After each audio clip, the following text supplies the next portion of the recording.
Olá, começa agora mais um Tá na Web, o programa que repercute os assuntos que estão sendo mais comentados e pesquisados na internet nos últimos dias. Eu sou Rafaela Vivas e nesta edição vamos falar sobre o 7 de setembro, Dia da Independência. Nesta data, em 1822, o imperador do Brasil, Dom Pedro I, anunciou a proclamação da independência do país, que antes pertencia a Portugal. O dia foi transformado em feriado nacional em 1946, para manter a memória coletiva do país. O 7 de setembro este ano esteve, olha aí, no topo do ranking do Google Trends, com mais de 200 mil pesquisas. Muita gente queria saber, claro, sobre o funcionamento do comércio, o que iria abrir e fechar no feriado. Mas os acessos também indicaram buscas em torno da cerimônia em Brasília, que marcou o primeiro desfile cívico-militar no terceiro mandato do presidente Lula. Bom, agora para falar sobre essas e outras questões, eu converso com o advogado Marcelo Valho, que é especialista em direito constitucional, e com o cientista político Nauê Bernardo Azevedo. Sejam bem-vindos em primeiro lugar e muito obrigada pela participação conosco. Vou começar com o nosso cientista político. Nauê, explica para a gente qual é a importância e o legado dessa data, da memória do 7 de setembro. Primeiramente, cumprimentos a ti, Rafa, ao Marcelo, o colega que está aqui ao lado, e também a todos e todas que estão aqui participando do programa, assistindo o programa e tudo mais.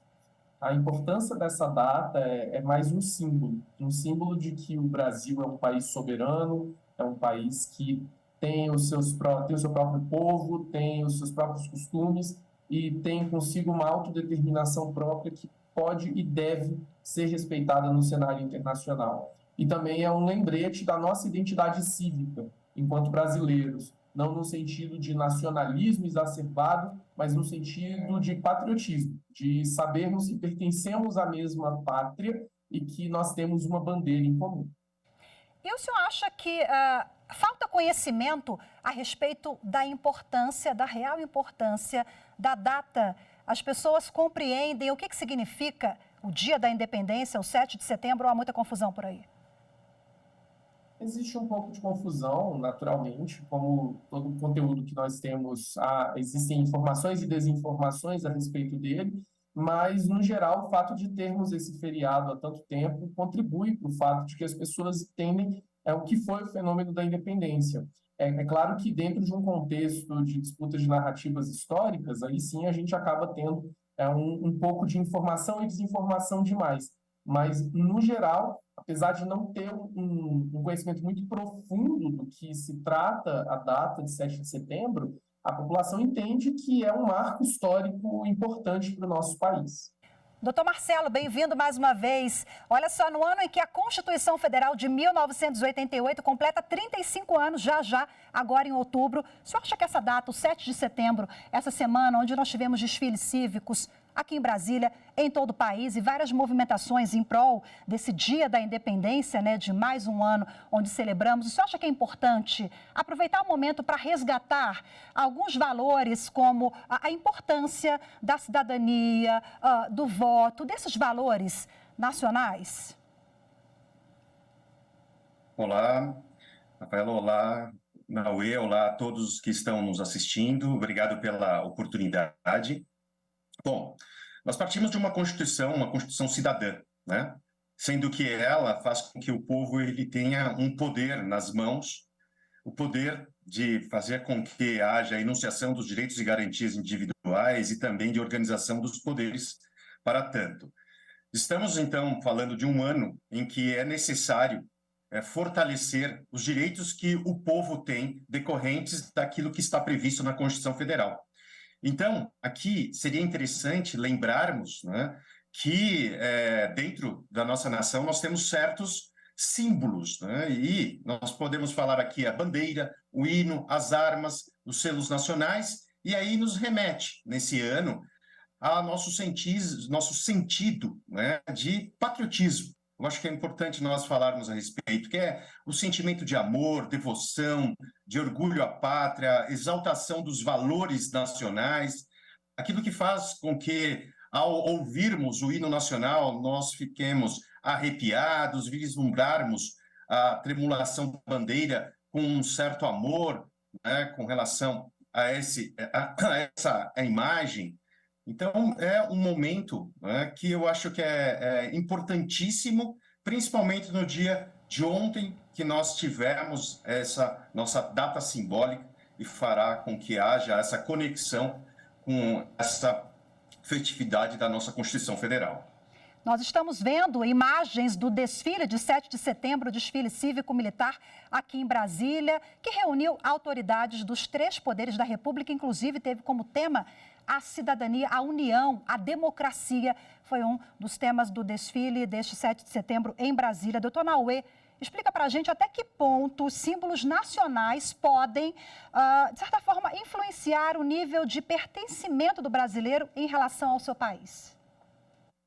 São símbolos que acabam gerando essa sensação de proximidade ou não que uma pessoa tem com aquela unidade territorial. O país, ele é composto por um povo, por uma identidade nacional e também por uma soberania. Então, não adianta a gente acreditar que uma porção de terra com pessoas ali necessariamente vai formar uma pátria, vai formar um país. Os símbolos são importantes porque são eles que caracterizam as qualidades daquelas pessoas que fazem parte daquela unidade territorial. Então, os símbolos são essenciais. É natural que nós tentemos sempre reforçar os nossos símbolos, porque eles nos ajudam a criar uma sensação de conexão com a nossa pátria e, ao mesmo tempo, reforça o nosso valor de se entender enquanto brasileiros e brasileiras. Agora vamos voltar para o jurídico com o doutor Marcelo. Doutor Marcelo, explica para a gente o que configura o ultraje a um símbolo nacional e essa é uma medida que pode ser considerada crime? Vamos lá. Nós temos, primeiramente, previsto na Constituição Federal, no artigo 13, falando a questão de quais são os símbolos da República Federativa do Brasil. Bandeira, hino, armas e selos nacionais. Diante desta regra constitucional, nós temos uma legislação que regula também a respeito de símbolos nacionais, que é a Lei 5.700 de 1971. Esses símbolos, eles têm, obviamente, regulações através dessa Lei 5.700. A partir do momento que você se utiliza indevidamente desses símbolos, é possível nós nos socorrermos da legislação que aqui eu apresentei e até configurarmos, conforme o artigo 35 da lei, numa contravenção, uma contravenção penal. Essa contravenção penal, ela fala que o sujeito que o pratica está sujeito a uma pena de multa de 1 a 4 vezes o maior valor de referência vigente no país. Nós estamos falando aí de aproximadamente R$ 4.400 e na reincidência o dobro.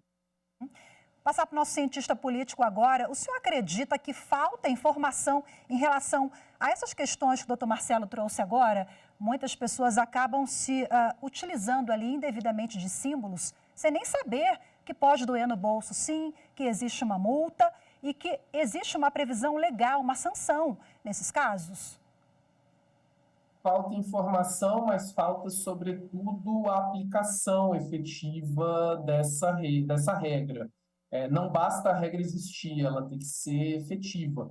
E se as pessoas não estão sentindo a existência dessa regra, porque a regra não tem sido efetiva. Então, passa por uma questão de informar, passa por uma questão de conscientizar, mas também é necessário se punir naqueles que transgridem as regras. Então, vai além da informação, nós precisamos fazer com que a lei seja efetivamente cumprida. Dar efetividade, eu acho que é o maior desafio, né?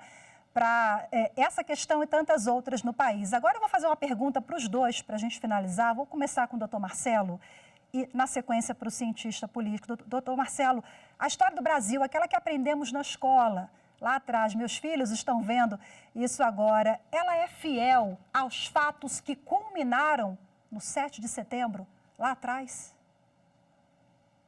Bom, quando nós falamos de 7 de setembro, nós falamos de uma data marcante para toda a nossa sociedade e para o nosso povo, principalmente. A partir do momento que nós temos a independência daquela nação, abre-se a oportunidade da devida regulação e a devida independência no tocante à nossa soberania. Diante disso, nós temos a possibilidade de nos regular e assim por diante. A data de ontem foi muito bem representada no desfile, através de temas que ali foram colocados à nossa disposição, levando em consideração a democracia, levando em consideração a Amazônia e assim por diante. Tá? Então, eu observo que se trata, tá, de uma data, além de simbólica, ontem foi uma data que trouxe a nossa nação como se fosse um descobrimento em inovação que nós estamos passando a partir de agora, fazendo com que o povo em si, ele observe a nação e nossos símbolos de uma forma neutra, né? E fazendo com que tenhamos ainda o orgulho de estarmos vestidos com o nosso verde e amarelo. Vou pegar o gancho aqui, antes do senhor responder essa questão daquela história que a gente aprende na escola, se ela é fiel aos fatos, doutor Naue. Eu queria que o senhor explicasse para a gente a ligação entre saúde, nós vimos o Zé Gotinha ontem no desfile, a Amazônia, né, no desfile deste ano, nós vimos alguns elementos como eixos daquela cerimônia, de que forma eles dialogam com a independência do Brasil? É importante, primeiro, frisarmos que o processo de independência, tal qual o processo de proclamação da República, acabou sendo um processo que veio muito de cima para baixo e que não veio a partir de uma revolução liderada por agentes populares ou algum tipo de desejo que ebuliu dentro de setores da sociedade. Acabou vindo muito de cima para baixo. Então, a forma como a independência é ensinada, às vezes até por conta da complexidade do fenômeno, ela não é muito completa, mas é natural, porque é muito difícil explicar para crianças as vicissitudes de um processo desse tamanho, mas é fato que nós temos um certo afastamento da população do Brasil em eventos-chave, como foi o próprio ato da independência e como foi a proclamação da República. Dito isso, o Brasil hoje, ele traz consigo um símbolo muito grande, que inclusive se tornou meme por conta da forma como foi levado adiante, que é o SUS. O SUS, a nossa forma de levar a saúde adiante, é uma característica, é um traço brasileiro. Isso gera, inclusive, turismo para cá, o turismo hospitalar, né, como se convencionou chamar, pessoas que vêm de outros países, porque aqui vão ter cobertura do Sistema Único de Saúde. Então, é um traço da nossa identidade nacional, é muito fortalecido. Outro traço diretamente envolvido com o SUS é o fato de que nós somos uma população que se vacina. Nós somos uma população que tem deferência à ciência. Apesar de alguns solavancos no caminho, no geral, nós somos um povo que respeita os preceitos científicos. Então, a ciência acaba se colocando aqui de uma forma dúplice, ela se coloca como um traço característico do nosso povo, que tem deferência à ciência, e também como uma ferramenta para que nós possamos obter a verdadeira soberania. Uhum. Então, ao mesmo tempo que é um fim, também é um meio. Então, é importante ter isso enquanto parte da nossa identidade. Por fim, a Amazônia, que traz consigo um dos maiores símbolos de o quanto o Brasil é internacional, não no sentido de ter a sua soberania afetada. A Amazônia, parte dela é nossa, mas também é de vários outros países. Uhum. E isso requer cooperação e cuidados mútuos por parte de todo mundo envolvido. E a Amazônia é essencial para o funcionamento adequado dos ecossistemas brasileiros e até de outros lugares do mundo. Então, é um símbolo muito grande do nosso país e a proteção a esse bioma é algo que nos caracteriza muito bem. Doutor Marcelo, agora eu vou passar a palavra para o senhor também, antes de me despedir. O senhor tem artigos em torno desta data, 7 de setembro, se debruça sobre o tema, quer finalizar, fechar também, pegando até o gancho, talvez, da ideia do nosso cientista político? Que às vezes a gente se pergunta, né? Mas isso não tem a ver com 7 de setembro? De que forma esses elementos, eles dialogam? Sim, há toda uma trajetória para nós chegarmos até o Brasil de 2023. E a informação é muito potente, né, para que todos entendam que, embora à primeira vista, olha, isso não tem nada a ver, tem sim, né? Doutor Marcelo, com a palavra para a gente fechar, por gentileza. Sim, tem tudo a ver. A representatividade, né, no desfile de ontem foi muito grande para a nossa nação, para a nossa sociedade. Nós estávamos vendo vetores representativos, que ali fazem com que haja a majoração daquilo que nós temos de bom. Nós temos de bom o SUS, nós temos de bom a nossa vacinação, nós temos de bom a Amazônia, nós temos de bom a nossa organização, nós temos de bom também o trânsito entre os poderes que ali se encontravam, o respeito, a dignidade à pessoa humana que lá também estava representada, a diversidade, a inclusão das pessoas com deficiência. Então, ali foi mais um marco para a nossa nação, né? Fazendo com que houvesse uma unidade quase que perfeita dentro de uma data histórica através desse dia simbólico de 7 de setembro, que lá estava o presidente e demais autoridades. Perfeito, eu quero agradecer demais ao advogado Marcelo Valho e ao cientista político Nauê Azevedo. Muito obrigada pela participação, pela disponibilidade e pelas reflexões todas aqui conosco, viu? Muito grata, até a próxima. Agora vamos voltar às telas, dar uma olhada em outros temas buscados que foram para lá no Google Trends. Vamos lá, The Town, esse festival de música, cultura e arte genuinamente brasileiro que reúne atrações nacionais e internacionais. Esteve no topo do ranking das pesquisas, viu? O The Town, lá em São Paulo, bombou nas redes nos últimos dias. Só na sexta foram mais de 100 mil pesquisas e comentários sobre esse festival.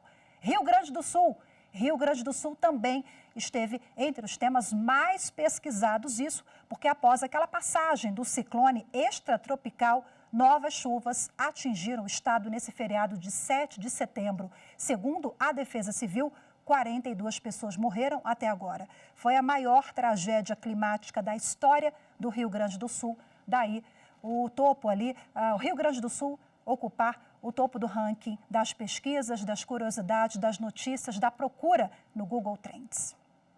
É isso, agora vamos fazer uma pequena pausa e voltamos já. Não saia daí, fica com a gente.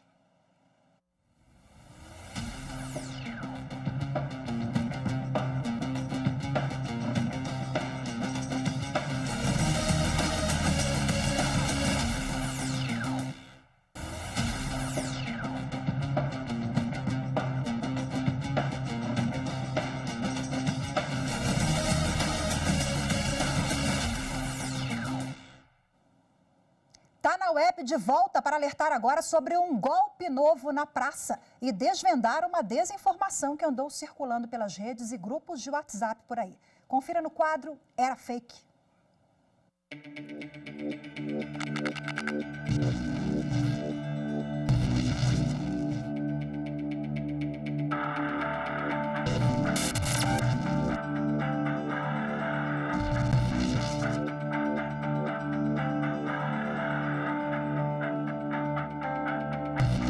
É fake news, o golpe que pede para você pressionar 2 caso você tenha se vacinado contra a Covid.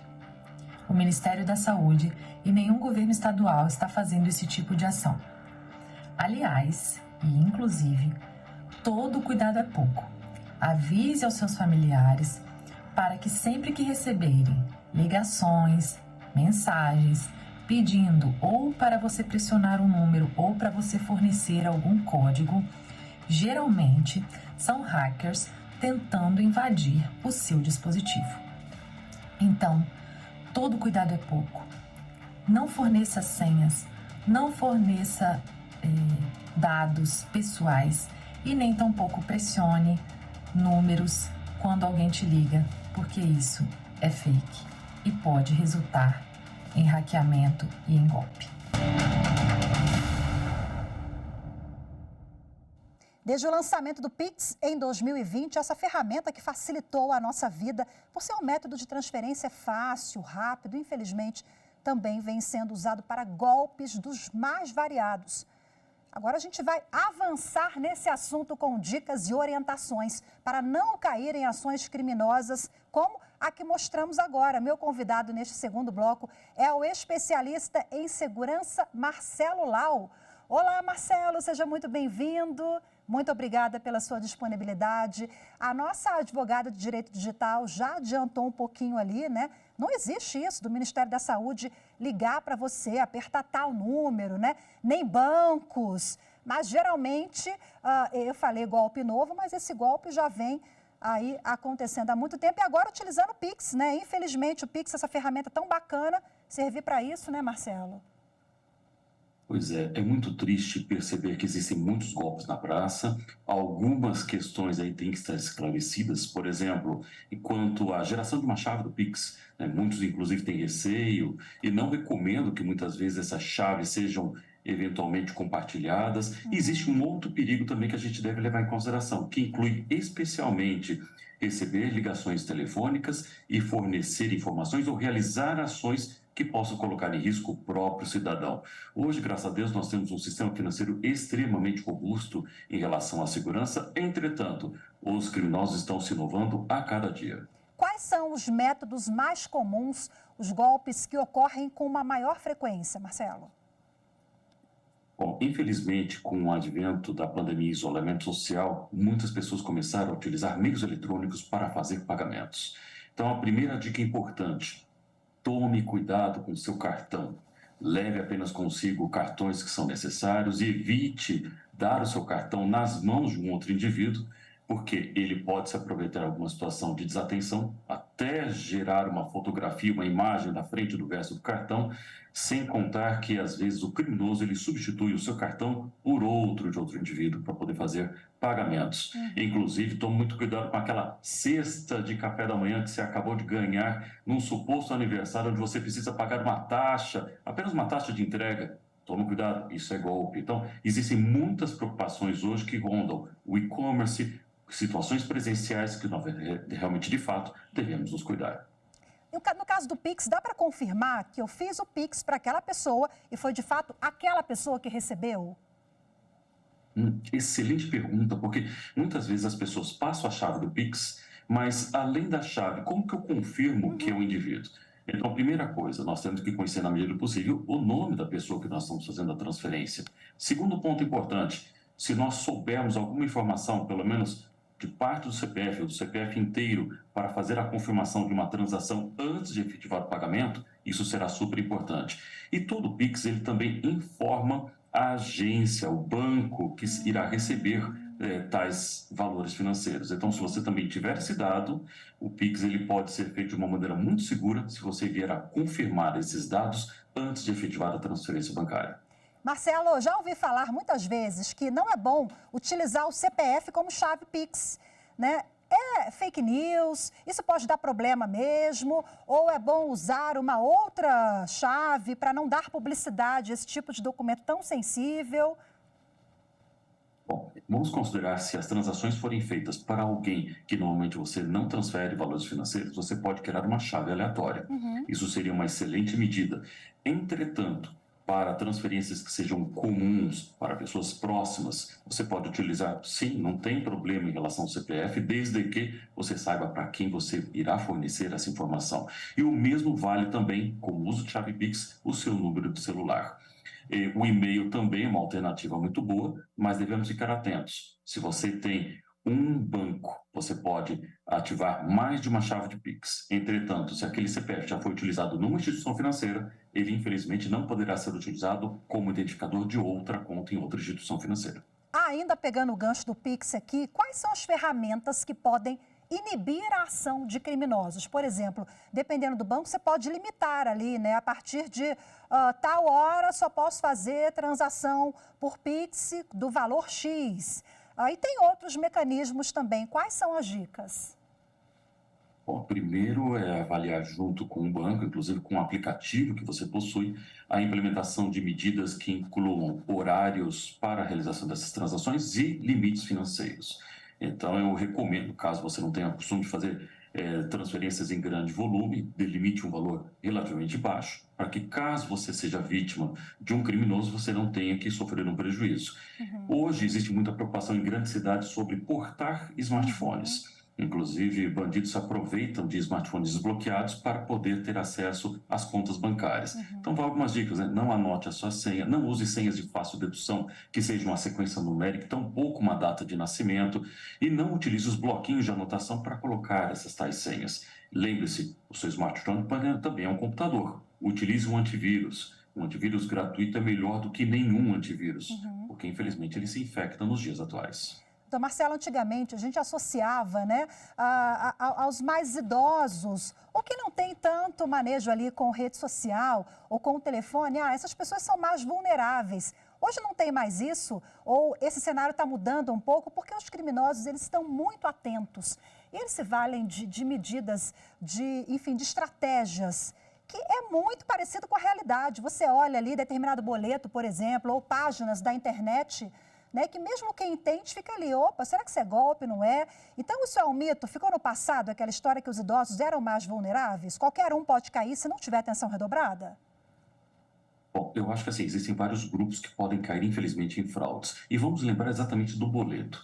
O boleto, normalmente, ele tem os números iniciais, que normalmente os 3 primeiros indicam o banco. Então, se por um acaso você recebeu uma conta de um condomínio, e esse condomínio tem um banco específico, por exemplo, 001, é Banco do Brasil. Se de uma hora para outra esse número mudou, fique atento, ligue para a administradora para verificar se realmente isso é correto. Para as contas de consumo, vai uma dica muito importante: luz, água, internet. Aqueles que têm os 4 bloquinhos de números, saiba que o primeiro é número 8. Não existe um boleto de banco que seja número 8. 8 inicialmente é conta de consumo. Então, se por um acaso você normalmente recebe a sua conta de água e esse número dígito inicial não é 8, fique atento, porque saiba que isso é golpe. E é claro, hoje as pessoas tendem a ser vítimas com a pressa e falta de atenção. Então, não é exclusivo dos idosos, às vezes as pessoas mais novas também tendem, na pressa, fazer pagamentos sem realmente, de fato, verificar quem será o beneficiário desse valor transferido. E, normalmente, os bancos, eles detalham nos seus aplicativos bancários qual é o beneficiário. Fique de olho, fique atento, leia o teor. E se o pagador não é você, provavelmente o boleto não é para ti. Perfeito, Marcelo. Muito obrigada pela sua participação, pelas dicas, pelos esclarecimentos todos aqui conosco, viu? Muito grata pela sua participação e até a próxima. Fico muito grato pela oportunidade e, como falo para os telespectadores, todo cuidado é pouco. Perfeito. Tchau, tchau, Marcelo. Muito obrigada. E muito obrigada a você também que nos acompanhou em mais um Tá na Web. Não deixe de seguir a gente nas redes sociais, viu? @Rádio e TV Justiça. Estamos também no Instagram, Twitter, YouTube e Spotify. Muito obrigada pela sua companhia. Até a próxima. Tchau, tchau.